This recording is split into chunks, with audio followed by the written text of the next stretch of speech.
Hello friends, വണ്ണം കുറയ്ക്കാൻ പല വഴികളും നോക്കി ഒന്നും നടക്കാതെ നിരാശരായിരിക്കുന്നവരാണോ നിങ്ങൾ? അരിയാഹാരങ്ങൾ ഒഴിവാക്കി കഴിക്കുന്ന ഭക്ഷണത്തിന്റെ അളവ് കുറച്ചു, കാർഡിയോ എക്സസൈസ് ചെയ്തു, എന്നിട്ടും വെയിറ്റിന് മാത്രം യാതൊരു വ്യത്യാസവുമില്ല. എവിടെയാണ് നിങ്ങൾക്ക് തെറ്റുപറ്റുന്നത്? ശരീരത്തിൽ അടിഞ്ഞുകൂടുന്ന കൊഴുപ്പ് അഥവാ ഫാറ്റ് രണ്ട് തരത്തിലാണുള്ളത്. ഒന്ന്, ചർമ്മത്തിനടിയിൽ അടിഞ്ഞുകൂടുന്ന കൊഴുപ്പ്. ഇതാണ് നമ്മൾ പുറമെ വണ്ണമായി കാണുന്നത്. മറ്റൊന്ന്, ആന്തരിക അവയവങ്ങളുടെ ചുറ്റും അടിഞ്ഞുകൂടുന്ന കൊഴുപ്പ്. ഉദാഹരണത്തിന് ഫാറ്റി ലിവർ എന്ന് എല്ലാവരും കേട്ടിട്ടുണ്ടാകും. കരളിന് ചുറ്റും ഫാറ്റ് ഡിപ്പോസിറ്റ് ആകുന്ന അവസ്ഥയാണത്. ശ്രദ്ധിച്ചില്ലെങ്കിൽ പുറമേ കാണുന്ന വണ്ണത്തേക്കാൾ അപകടകാരി. എങ്ങനെയാണ് വെയിറ്റ് ലോസ് സാധ്യമാക്കുക? ഒരേ ഒരു വഴിയേ ഉള്ളൂ, കാലറി ഡെഫിസിറ്റ്. നാം കഴിക്കുന്ന ഭക്ഷണത്തിലെ ഊർജത്തിന്റെ അളവാണ് കാലറീസ്. നമ്മുടെ ശരീരത്തിന്റെ സ്വാഭാവികമായ പ്രവർത്തനങ്ങൾക്ക്, അതായത് ശ്വസനം, ബ്ലഡ് സർക്കുലേഷൻ, ദഹനം, തലച്ചോറിന്റെ പ്രവർത്തനങ്ങൾ, അങ്ങനെ വിശ്രമവേളയിൽ പോലും ശരീരം അതിന്റെ പല ആവശ്യങ്ങൾക്കും ഈ ഇന്ധനം ഉപയോഗിക്കുന്നു.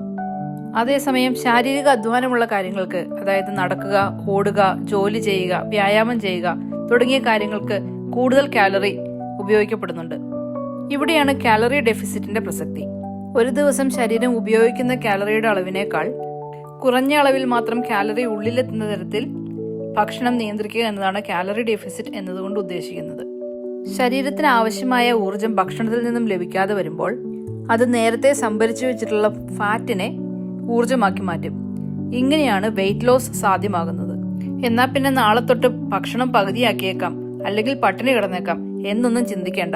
അതുകൊണ്ട് യാതൊരു കാര്യവുമില്ല. ഓരോരുത്തർക്കും ഇപ്പോഴത്തെ ശരീരഭാരം വെച്ച് ഭക്ഷണത്തിലൂടെ കിട്ടേണ്ട കാലറിക്ക് ഒരു മിനിമം കണക്കുണ്ട്. അതിലും കുറഞ്ഞാൽ നമ്മുടെ മെറ്റബോളിസം കുറയുകയും വണ്ണം കുറയില്ല എന്ന് മാത്രമല്ല, ചിലപ്പോൾ കൂടുതൽ വണ്ണം വെക്കാനും ഇത് കാരണമായേക്കും. കാലറി ഡെഫിസിറ്റ് പ്രാവർത്തികമാക്കുന്നത് എങ്ങനെയെന്ന് നോക്കാം. ആദ്യമായി നമ്മുടെ മെയിൻ്റനൻസ് കാലറി കണ്ടുപിടിക്കണം. അതായത് നമ്മുടെ ശരീരഭാരത്തിനും ലിംഗത്തിനും പ്രായത്തിനും ഒക്കെ അനുസരിച്ച് ഒരു ദിവസം നമ്മുടെ ബോഡി വർക്ക് ചെയ്യാൻ ഉപയോഗിക്കുന്ന കാലറിയുടെ ആകത്തുക. നിങ്ങളുടെ ഓരോരുത്തരുടെയും ഡീറ്റെയിൽസ് കൊടുത്ത് ഗൂഗിൾ ചെയ്താലോ അല്ലെങ്കിൽ ജെമിനി, ChatGPT തുടങ്ങിയ AI ആപ്പുകളോട് ചോദിച്ചാലോ ഇതിനൊരു ഉത്തരം കിട്ടുന്നതാണ്. ഇക്കാര്യത്തിൽ എന്തെങ്കിലും സംശയമുള്ളവർ കമന്റ് ചെയ്താൽ അതിന് മറുപടിയും തരാം. മെയിൻ്റനൻസ് കാലറി കണ്ടുപിടിച്ചാൽ അതിൽ നിന്നും ഒരു 300 മുതൽ 500 വരെ കുറഞ്ഞ അളവിൽ ഭക്ഷണം മിതപ്പെടുത്തുക എന്നതാണ് പ്രധാന കാര്യം. മൂന്നാമതായി, ഏതെങ്കിലും തരത്തിൽ വ്യായാമം ജീവിതശൈലിയിൽ ഉൾപ്പെടുത്തുക. അതിപ്പോൾ നടത്തമോ ഓട്ടമോ എന്തുമാവട്ടെ, നമ്മുടെ ശരീരം ഉപയോഗിക്കുന്ന ഊർജത്തിന്റെ അളവ് കൂട്ടാൻ വ്യായാമം നിങ്ങളെ സഹായിക്കും. ആഴ്ചയിൽ 1/2 കിലോ മുതൽ 1 കിലോ വരെ വെയിറ്റ് കുറയുന്നതാണ് ആരോഗ്യകരമായ രീതി. കാലറി കുറയ്ക്കുമ്പോഴും ധാരാളം പ്രോട്ടീനും ഫൈബറും അടങ്ങിയ ഭക്ഷണം കഴിക്കാൻ ശ്രദ്ധിക്കണം.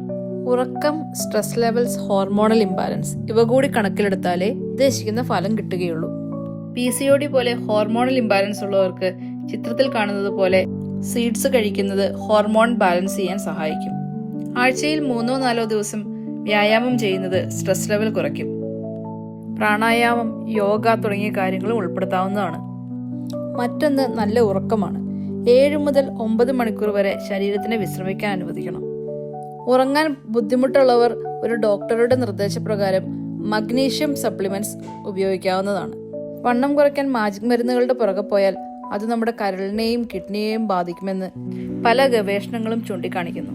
മറിച്ച് ജീവിതശൈലിയിൽ മേൽപ്പറഞ്ഞ ആരോഗ്യകരമായ മാറ്റങ്ങൾ വരുത്തിയാൽ പാർശ്വഫലങ്ങളില്ലാതെ വെയിറ്റ് കുറയ്ക്കാനും അത് നിലനിർത്താനും സാധിക്കും. PCOD, തൈറോയിഡ് തുടങ്ങിയ ഹോർമോണൽ വിഷയങ്ങളുള്ളവർ ഈ രീതി സ്ഥിരമായി ഫോളോ ചെയ്താൽ ഒരു 3 ആഴ്ച കൊണ്ട് തന്നെ ശരീരത്തിൽ വ്യത്യാസങ്ങൾ കണ്ടു തുടങ്ങും. ഫാറ്റ് കുറയുകയും അതേസമയം പുതിയ മസിൽ ഉണ്ടായി വരികയും ചെയ്യുന്നത് കൊണ്ട് തന്നെ വെയിറ്റിന് വലിയ വ്യതിയാനമൊന്നും ഉണ്ടാകണമെന്നില്ല. എന്നാൽ ശരീര അളവുകളിൽ വരുന്ന വ്യത്യാസം നിങ്ങൾക്ക് മനസ്സിലാക്കാൻ കഴിയും. ഒരു 3 മുതൽ 6 മാസം വരെ ഇത്തരത്തിൽ മുന്നോട്ട് പോയാൽ നിങ്ങൾ ഉദ്ദേശിക്കുന്ന രീതിയിലേക്ക് നിങ്ങളുടെ ശരീരം മാറുന്നതാണ്. പ്രത്യേകം ഓർക്കുക, കൺസിസ്റ്റൻസി വളരെ പ്രധാനമാണ്. പുതിയൊരു വീഡിയോയുമായി വീണ്ടും കാണാം. ബൈ.